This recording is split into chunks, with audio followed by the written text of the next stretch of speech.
రే, నిన్న అమ్మతో ఫోన్లో ఏం మాట్లాడావు? నేనేం మాట్లాడితే మీకెందుకు?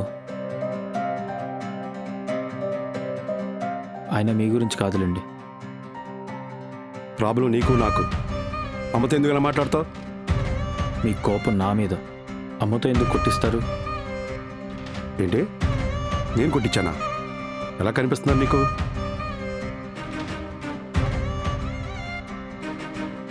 ఇంకొకసారి మీ అమ్మతో అలా మాట్లాడితే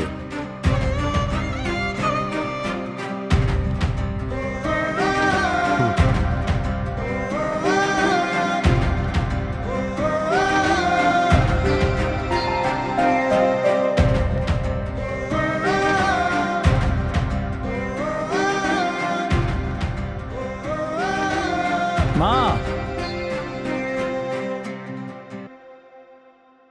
ఎక్కడికి వెళ్ళింది?